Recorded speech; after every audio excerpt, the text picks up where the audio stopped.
E aí, meu povo lindo, todo mundo bem? Espero que sim. Nossa aula de hoje aí tem um tema muito importante para a história aí da humanidade, os antigos romanos.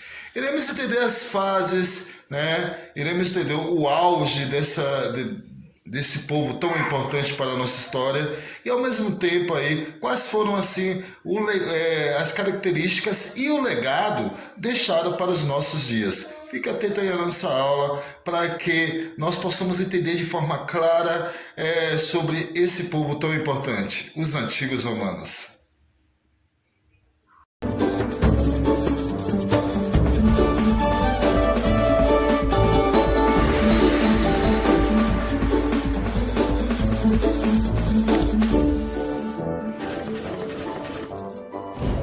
O Império Romano, primeira parte.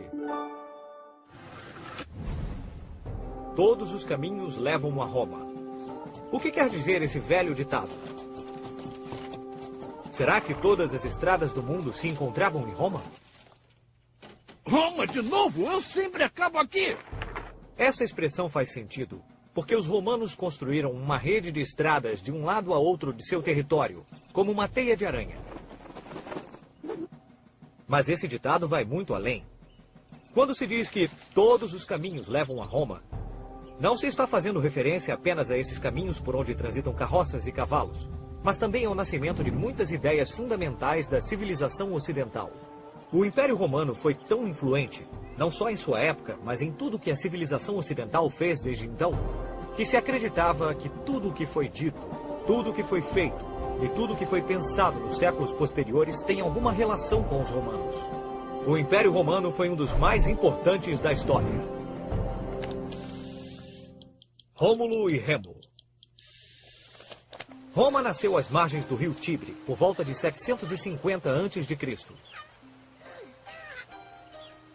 Naquela época, havia várias cidades gregas que tinham se estabelecido na costa da Península Itálica.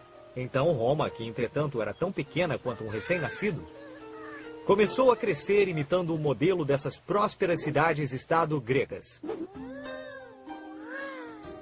A influência das cidades gregas era tão forte sobre os romanos que estes afirmavam ser descendentes dos heróis da Guerra de Troia. Dois dos principais heróis foram Aquiles e Heitor. Mas os romanos diziam ser descendentes de Heitor, ou seja, de um troiano. Essa história remonta a Enéas, um herói troiano, filho de Vênus, que abandonou a cidade de Troia em chamas e viajou milhares de quilômetros até chegar à Península Itálica, onde um de seus filhos construiu um novo reino. Anos depois, os gêmeos Rômulo e Remo nasceram. Eles eram descendentes de Enéas. Isto significava que um dia iriam crescer e governar o reino. Então, para evitar isso, o ambicioso rei Amúlio, tio de Rômulo e Remo, decidiu abandoná-los num cesto na beira do rio Tibre. Reza a lenda que eles foram encontrados por uma loba chamada Lupa, que descobriu os dois meninos recém-nascidos e os amamentou como se fossem seus próprios filhotes para mantê-los vivos. Quando Rômulo e Remo cresceram, quiseram fundar uma cidade.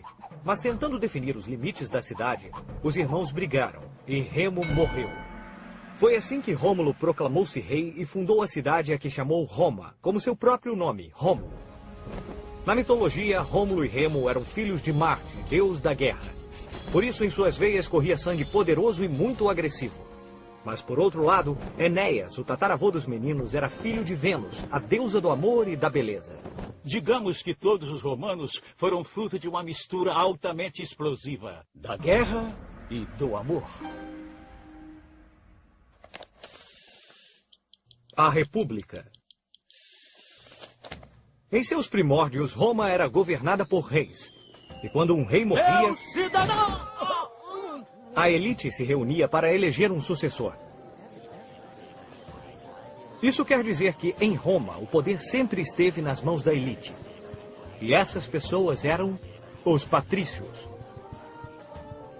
Os patrícios eram os cidadãos que pertenciam às famílias mais antigas da cidade.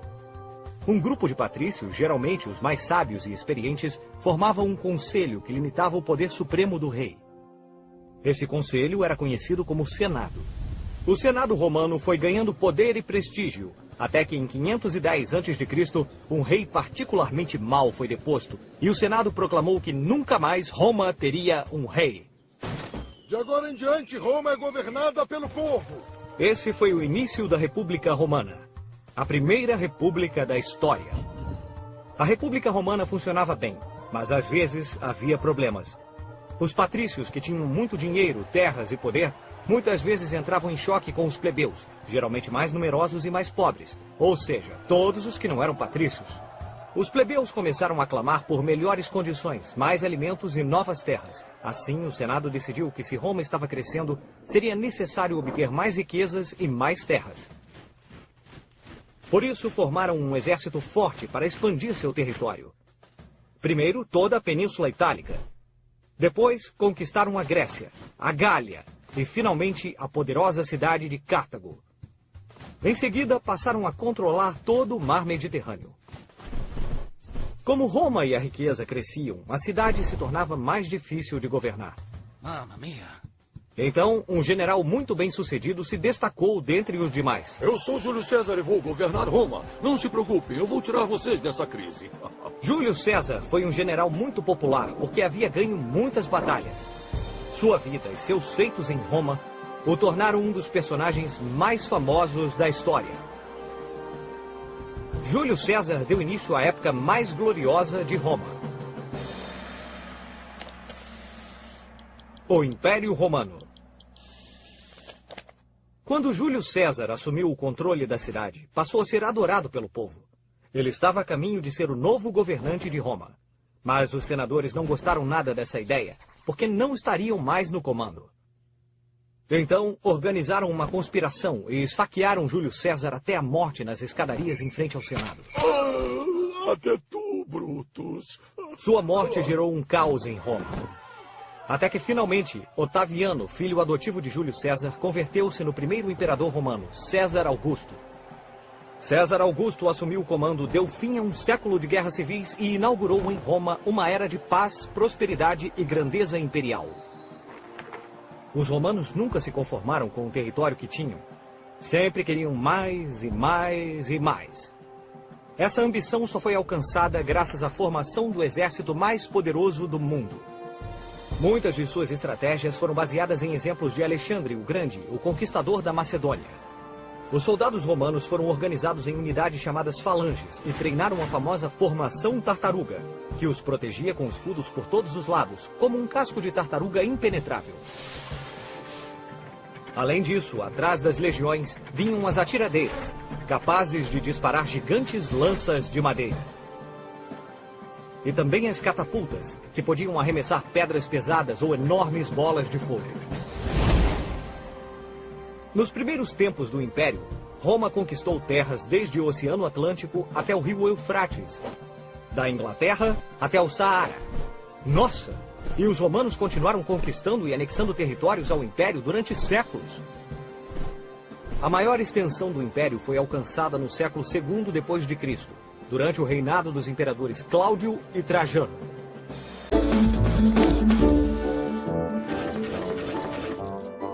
O Império Romano, segunda parte.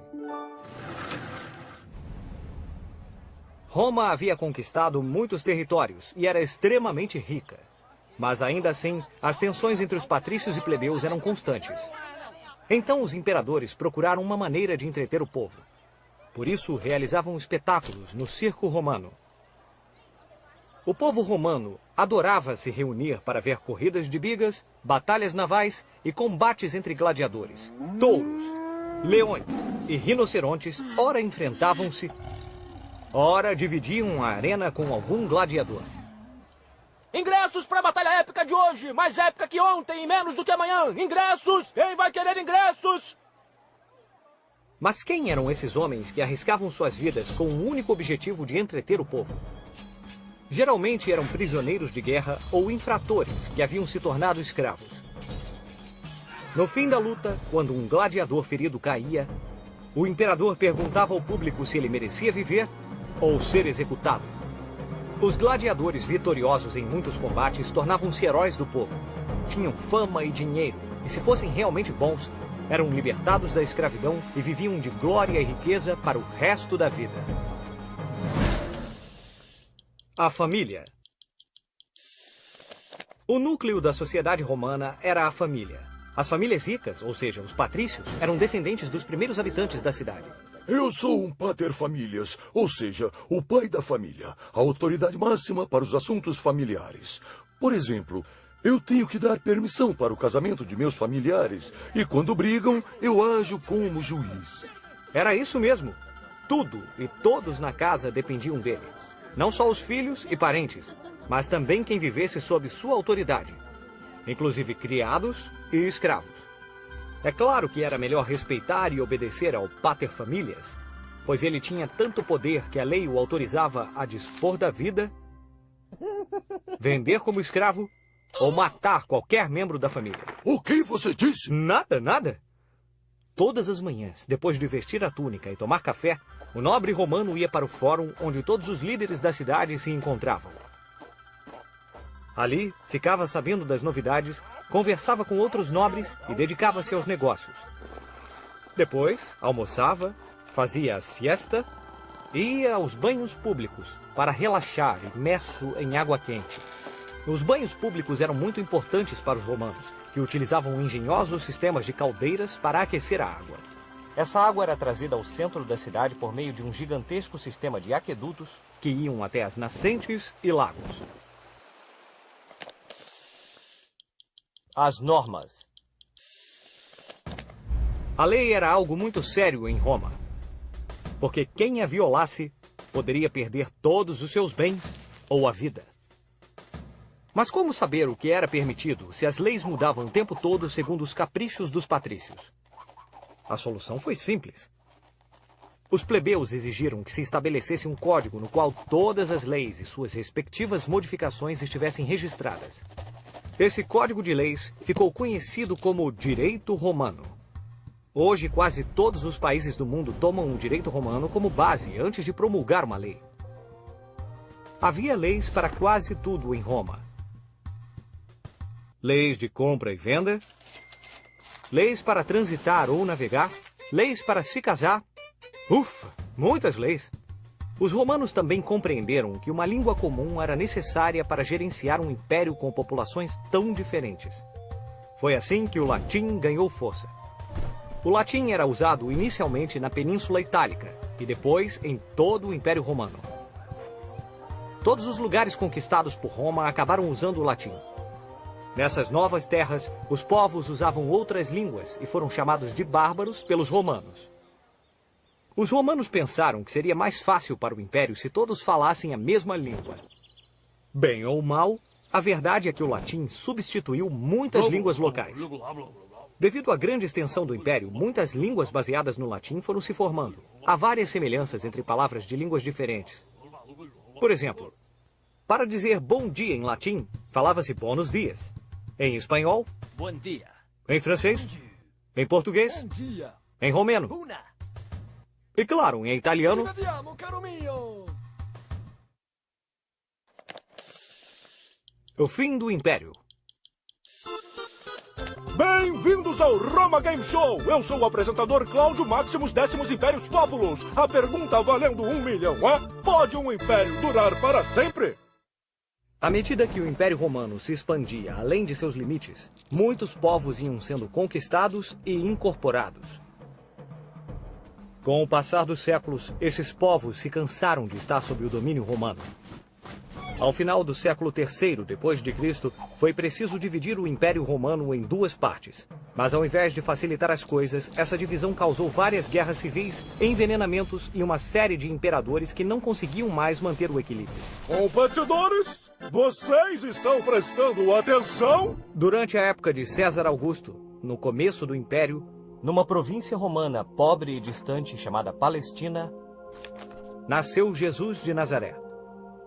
Jesus era muito bom e pregava que, com amor, era possível alcançar a salvação no reino de Deus. Pouco a pouco, essas ideias foram recebendo apoio. Então, os soberbos romanos viram em Jesus um poderoso inimigo. Por isso, ele foi preso e crucificado. Após séculos de perseguições e mortes, o cristianismo acabou se tornando a principal religião do Império Romano. Finalmente, manter o império tornou-se insustentável. E em 476 d.C., o Império Romano do Ocidente caiu nas mãos dos povos germânicos. A outra metade, o Império Bizantino, manteve-se até 1453, quando foi tomado pelos turcos. Isso nos leva à nossa questão. Pode um império durar para sempre? Pipo? Não? E a resposta é... Olha o suspense... Não! Ganhei! Na realidade, mesmo o Império Romano tendo terminado, sua influência persiste até hoje. O latim é a língua-mãe de muitas línguas modernas. O direito romano é a base das leis de quase todo o mundo. E suas instituições serviram de modelo para muitos estados modernos. Ainda hoje, tão distante de seu antigo esplendor, Roma continua sendo a cidade para onde todos os caminhos...